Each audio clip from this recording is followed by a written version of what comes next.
Akhirnya ya temen-temen, wah saya hari ini sangat-sangat senang sih. Yang ditunggu-tunggu akhirnya telah tiba.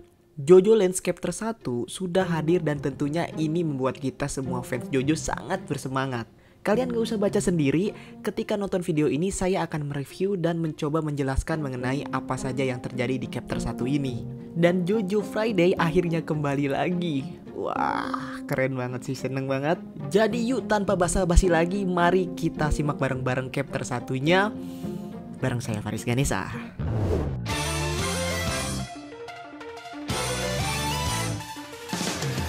Chapter 1 ini menurut saya keren banget.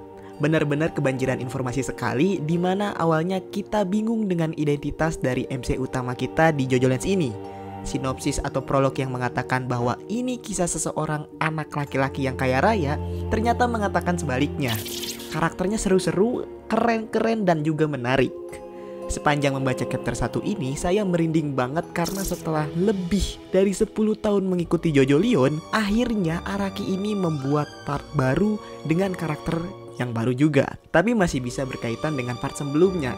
Itu tuh gokil banget menurut saya. Beliau ini udah 62 tahun loh. Makanya ini tuh keren banget mahakaryanya.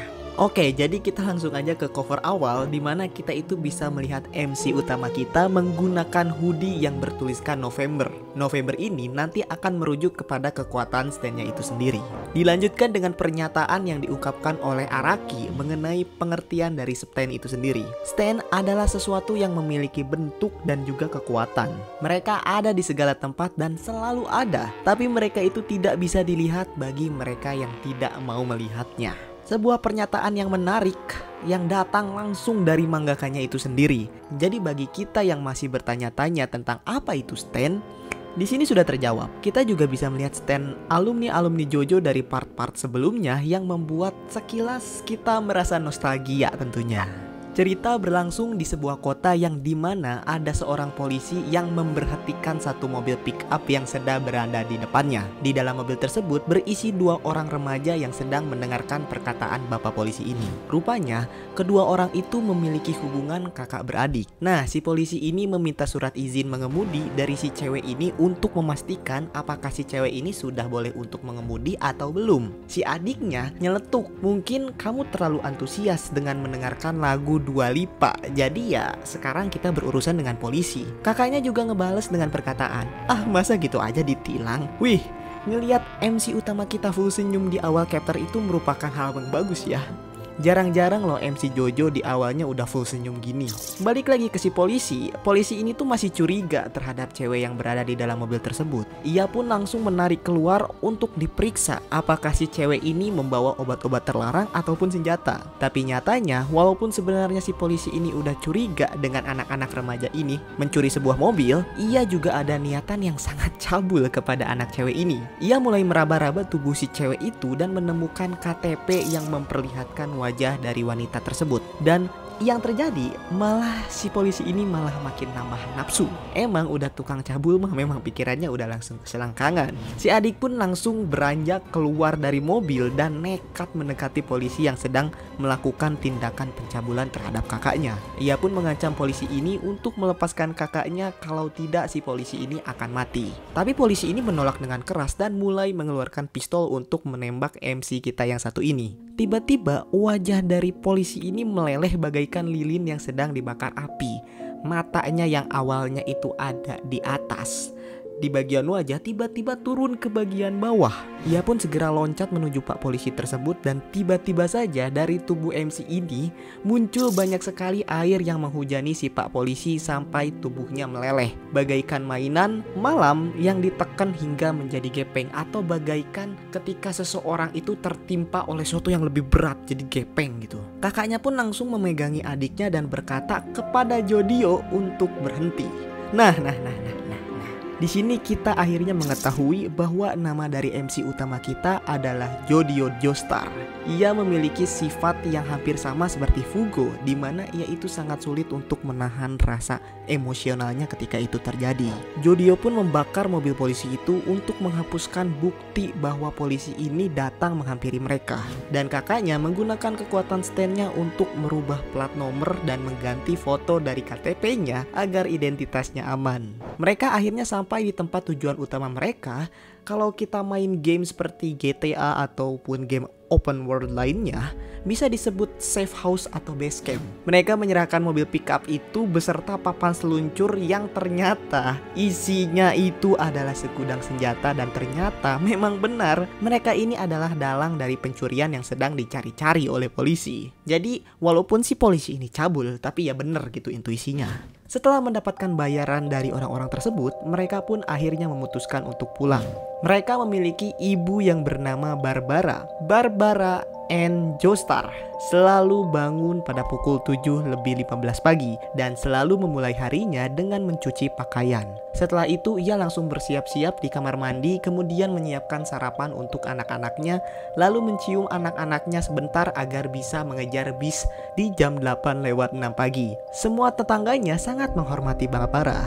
Ketika ia berangkat menuju bandara agar bisa menuju tokonya, ibu mereka ini selalu diantar oleh tetangganya dengan tujuan agar bisa sampai dengan selamat. Terkadang ketika hujan besar sedang berlangsung, Barbara dijemput oleh tetangganya menggunakan payung. Itu semua karena Jodio dan kakaknya selalu menjaga ibunya dari kejauhan, memastikan bahwa ibunya ini aman sementara mereka mencari uang dengan cara yang lain. Kakaknya bernama Dragona Joestar. Sebenarnya ia adalah lelaki atau kakak tertua dari Jodio Joestar. Dragona selalu melakukan jogging atau kardio di pagi hari. Dia hanya memakan semangka untuk sarapannya. Dragona memiliki moto untuk jangan terlalu mendorong diri sendiri, tapi jangan sampai menyerah juga. Kakaknya Jodio ini memiliki hobi untuk memakai baju perempuan. Bukan hobi lagi sih sebenarnya. Dan dia bekerja di butik yang berlokasi di Kalihi. Butiknya ini bernama Iko Iko. Ibu mereka ini datang ke Honolulu, Hawaii yang sebelumnya berasal dari kota Atlantik. Dan ternyata Barbara ini merupakan saudari kandung dari Holly Joestar Kira dan merupakan anak kandung dari Joseph Joestar dan juga Suzuki. Karena ada suatu hal yang terjadi di antara kedua orang tua Barbara, dia pun memisahkan diri dan memilih membesarkan anaknya sendirian. Jodio Joestar sekarang sudah berusia 15 tahun dan ia kini berada di perjalanan menuju ke sekolahnya. Jangan salah, ia sebenarnya tidak tertarik dengan belajar. Hanya ada suatu hal yang ia lakukan di dalam sekolah itu yang membutuhkan Jodio untuk pura-pura menjadi murid di situ. Sempat ada satu orang murid juga yang berasal dari sekolah yang sama dari Jodio ini untuk mencoba meminta uang darinya.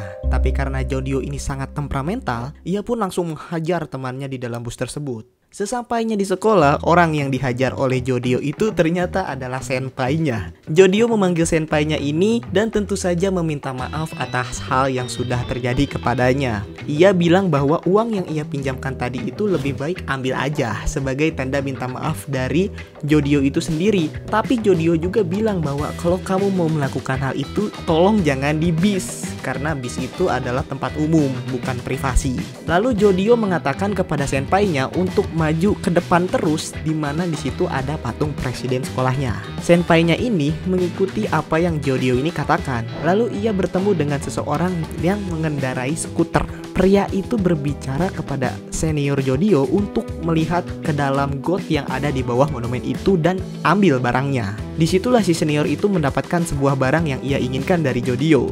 Lantas akhirnya Jodio pun mengatakan kepada kita semua mengapa ia datang ke sekolah ini. Tujuannya enggak lain enggak bukan adalah mekanisme. Mekanisme itu memiliki kekuatan, tapi kita tidak bisa melihatnya. Ketika Jodio berumur 11 tahun, tetangganya itu datang entah dari mana untuk mengundangnya menjadi gopher. Gopher itu sendiri adalah semacam profesi yang mengharuskan kita menjadi media atau menjadi orang penghubung antara konsumen dan juga produsen. Bisa juga dipanggil sebagai pengintai atau pengawas. Kalian ngeh kan apa yang saya bicarakan?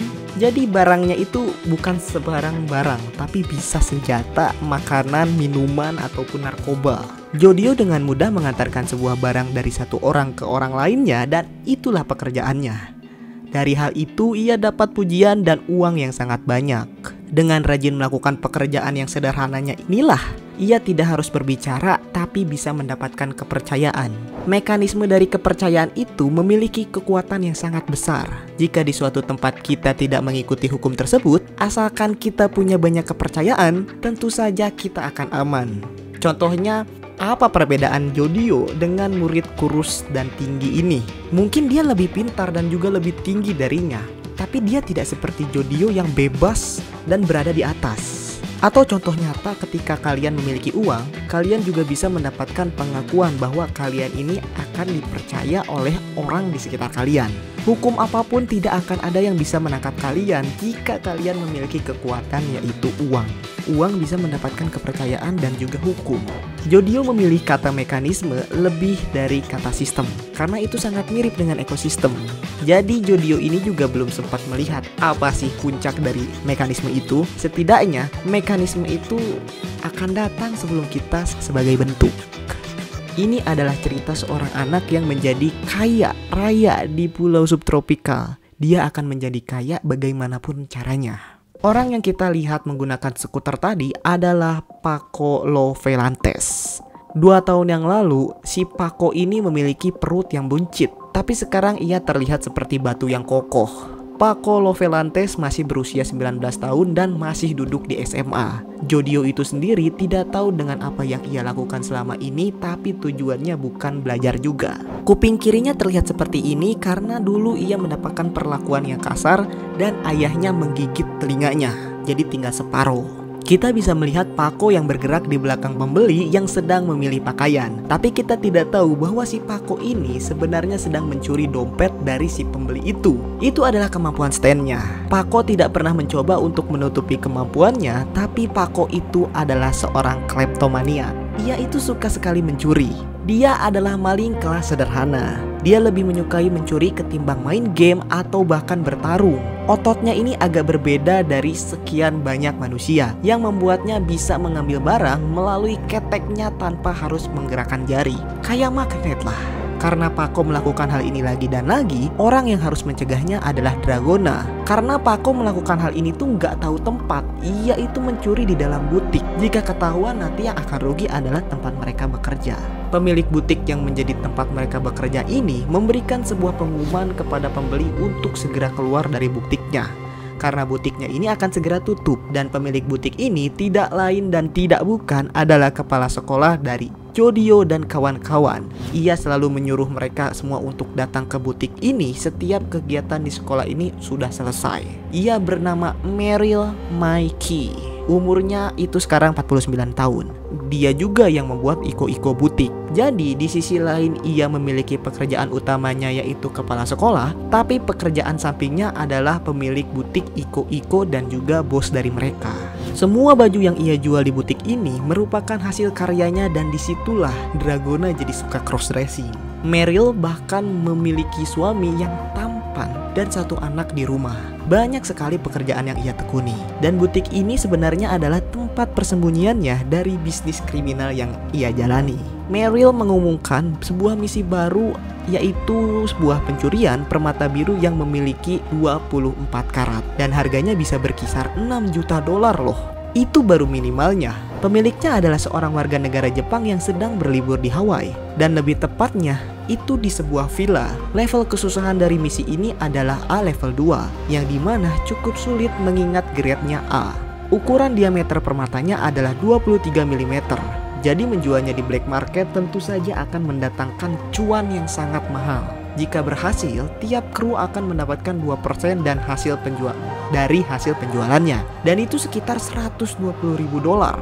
Paco, Jodio, dan Dragona harus mencuri permata ini bertiga sebagai tim. Ini akan menjadi misi mengambil barang selagi orang Jepang ini lagi pergi. Untuk peran itu sendiri sesuai dengan tingkat senioritas masing-masing, di mana Jodio ini tentu saja akan menjadi seorang pengintai. Dan akhirnya mereka semua setuju dengan rencana ini. Meryl juga mendatangkan 1 orang lagi ke tim yang menjadikan tim mereka ini beranggotaan 4 orang. Dan orang itu adalah senpai Jodio yang telah membeli sebuah barang darinya. Itulah mengenai JoJo Lands Chapter 1. Gila, keren banget kan? Ada beberapa hal yang sangat saya ingin bahas lagi. Yang pertama adalah Dragona Joestar. Saya masih bingung loh, serius. Apakah ia ini cowok yang cross dress atau emang cewek tapi salah penyebutan namanya? Tapi kalau beneran cowok, baik itu si polisi atau saya memang ketipu. Kenapa saya bilang takut penyebutannya salah? Karena dulu di part 6 Stone Ocean juga sama seperti itu gitu loh. Jadi saya ya setidaknya masih bertanda tanya untuk hal ini. Kedua, setting waktu dari JoJo part 9 sepertinya sesudah tahun 2019. Entah itu 10 tahun atau sama seperti tahun sekarang yaitu 2023 ya. Karena Dragona ini sempat ngetis ke polisi bahwa jangan deket-deket takutnya COVID. Menurut saya itu Easter egg yang keren. Selain untuk ngasih tahu setting waktunya, sama ya JoJo itu mengikuti zaman sama seperti sekarang. Enggak lupa Dua Lipa juga yang sampai disebutin. Terus ada torture dance juga nih. Iya, kalau kalian inget panel dimana ngelihat perbedaan aku dan dia, di situ kita bisa ngelihat Jodio ini lagi ngelakuin torture dance.